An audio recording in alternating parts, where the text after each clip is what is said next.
नमस्कार दोस्तों। बिहार शिक्षक भर्ती विज्ञापन संख्या 26/2024 के तहत एक और पत्र जारी किया गया है दोस्तों शिक्षा विभाग की ओर से।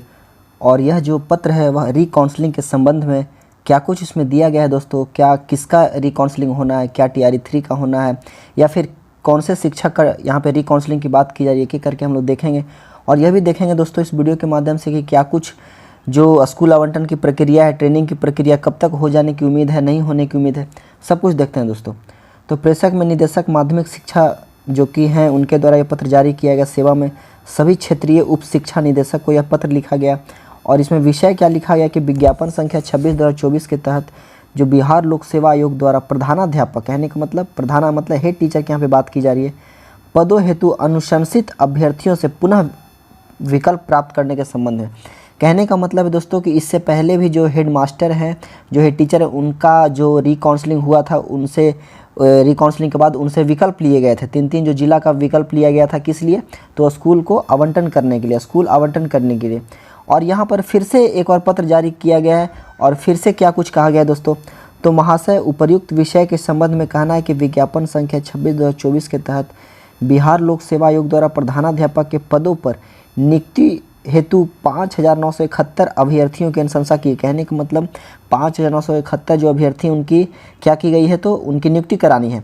अनुशंसित अभ्यर्थियों की 3 चरणों की काउंसलिंग संबंधित क्षेत्र उप शिक्षा निदेशक द्वारा निर्धारित स्थान पर संपन्न हो चुका। कहने का मतलब दोस्तों कि अभी तक कितने चरण, तो 3 चरण री-काउंसलिंग के हो चुके हैं। कितने चरण? 3 चरण री-काउंसलिंग के हो चुके हैं दोस्तों।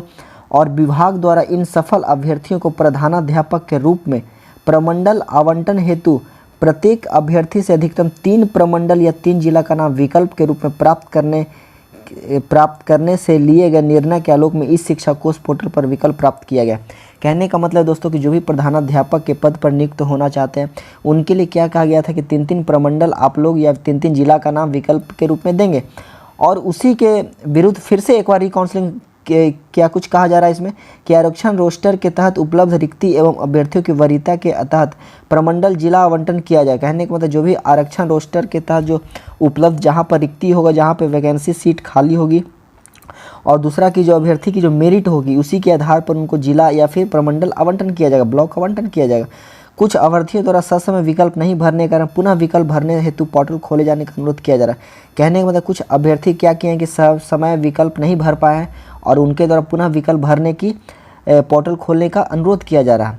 विकल्प भरने हेतु निम्नोक्त कार्रवाई की जाएगी। अब इसमें क्या लिखा गया कि आप लोग को जो राज्य सरकार के अंतर्गत पंचायती राज संस्थाओं एवं नगर निकाय संस्थाओं के जो प्रधानाध्यापक हैं उसके द्वारा आप लोग को जा रहा है विकल्प भरने हेतु निम्नोक्त कार्रवाई की जाए। क्या कुछ इसमें कार्रवाई किया जाना है दोस्तों?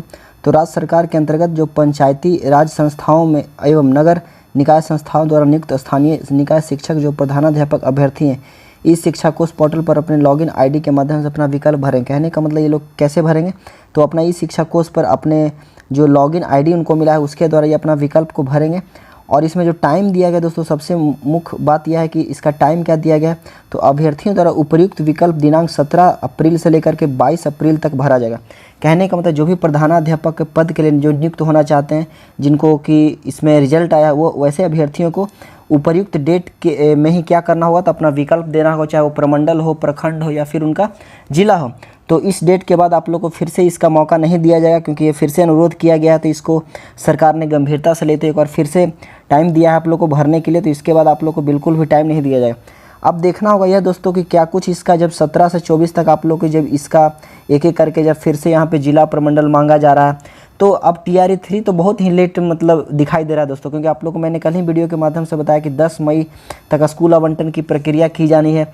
और यह भी संभावित है, यह भी कंफर्म नहीं है कि 10 मई तक आप लोग को हो ही जाएगा। आप लोग को मैंने ये भी दिखाया कि अलग अलग सोर्सेस से सारी चीज़ों के यहाँ पे बताया जा रहा है दोस्तों कि किस प्रकार शिक्षा विभाग और अपर मुख्य सचिव को जो आप लोग को पत्र लिखा जा रहा है कि BPSC TRE 3 की ज्वाइनिंग प्रक्रिया शीघ्र कराने हेतु अनुरोध किया जा रहा है दोस्तों। कि महोदय, सबने निवेदन है कि हम सभी अभ्यर्थी BPSC TRE 3 परीक्षा उत्तीर्ण अभ्यर्थी काफ़ी समय से अपनी नियुक्ति और ज्वाइनिंग प्रक्रिया की प्रतीक्षा कर रहे हैं। अब तक इस संबंध में कोई स्पष्ट दिशा निर्देश नहीं जारी किए गए, जिससे हम सभी अभ्यर्थी जो असमंजस और मानसिक तनाव में हैं। हमारा आपसे विनम्र निवेदन है कि हमारी नियुक्ति पत्र विगत 9 मार्च को ही मिल गया, जिससे आगे की प्रक्रिया शीघ्र पूरा करने के लिए आवश्यक कदम उठाए जाएं, जिससे हम अपने शिक्षण कार्य को समय पर प्रारंभ कर सकें। अतः आपसे अनुरोध है कि कृपया बीपीसी टीआरई 3 की नियुक्ति प्रक्रिया और ज्वाइनिंग तिथि घोषित करने कृपा करें। आपकी शीघ्र कार्रवाई से हम सभी अभ्यर्थियों को बहुत राहत मिलेगी। धन्यवाद। यहाँ पे कहने का मतलब कि एक एक करके सभी लोग क्या कर रहे हैं, तो एसीएस महोदय के सामने अपना पत्र दे रहे हैं, अपना जो ज्ञापन है वो सौंप रहे हैं, ताकि जल्द से जल्द जो टीआरई 3 के जो अभ्यर्थी इंतजार में हैं उनको ससमय उनको क्या मिल पाए, ज्वाइनिंग मिल पाए, उनकी ट्रेनिंग की जाए और सारी प्रक्रिया उनकी क्या हो पाए, तो समाप्त हो पाए। दोस्तों दूसरी बात ये कि जो भी हेड टीचर हैं उनको जो नियुक्ति पत्र देना है, तो वह मैं आप लोगों को पहले ही बताया था कि अप्रैल के लास्ट या मई के फर्स्ट वीक तक उनके लिए कुछ मतलब खबर आ सकती है कब उन्हें नियुक्ति पत्र दिया जाना है। और मई महीने के में उनको फर्स्ट सेकंड वीक तक उनको हर हाल में नियुक्ति पत्र दे दिया जाएगा, क्योंकि आप लोग को पता है कि 22 तारीख तक अभी जो है कि इनका प्रमंडल लिया जा रहा है, उसके बाद इनको स्कूल आवंटन किया जाएगा, तब जाकर के उनको क्या मिलेगा, फिर नियुक्ति पत्र दिया जाएगा और एक एक करके उनको अपने स्कूल में पदस्थापित किया जाएगा। तब जाकर के आपको टीआरई 3 के जो भी अभ्यर्थी हैं उनका स्कूल आवंटन होगा। फिर शायद ये भी खबर आ रही है कि जो प्रमंडल आप लोगों ने दिया है, जो प्रखंड दिया है, उसका पहले आवंटन किया जाएगा, पहले ब्लॉक आवंटन होगा, फिर जाके स्कूल आवंटन होगा, फिर ट्रेनिंग होगी, तब जाके स्कूल में ज्वाइनिंग होगा। तो बहुत प्रक्रिया भी बची हुई दोस्तों, अभी कुछ भी कहना संभव नहीं है कि मई में हो जाएगा, जून में हो जाएगा, जुलाई लगेगा। यहाँ पर कुछ भी अभी खबर स्पष्ट रूप से नहीं है। डेली यहाँ कुछ ना कुछ न्यूज़ सुनने को आते ही मिलता है, तो हम लोग कुछ इसमें कर भी नहीं सकते हैं, बस इंतज़ार कर सकते हैं और इसके अलावा कुछ भी नहीं कर सकते हैं दोस्तों। तो आप लोग भी अपना धैर्य बनाए रखिए, पेशेंस बनाए रखिए और अपना काम जो है उसको निरंतर करते रहिए। और जैसे ही कुछ और नेक्स्ट टीआरई 3 से रिलेटेड अपडेट कुछ आता है दोस्तों, तो फिर मैं आप लोग के बीच आता हूं। तब तक के लिए वीडियो को लाइक कीजिए, शेयर कीजिए, चैनल को ज़्यादा से ज़्यादा सब्सक्राइब कीजिए दोस्तों, ताकि मैं इसी तरह जो ऑथेंटिक खबर आप लोग के बीच लाता रहूँ। मिलते हैं फिर नेक्स्ट अपडेट। अगर कुछ प्रश्न रह गया हो तो कमेंट बॉक्स में ज़रूर दीजिएगा। धन्यवाद।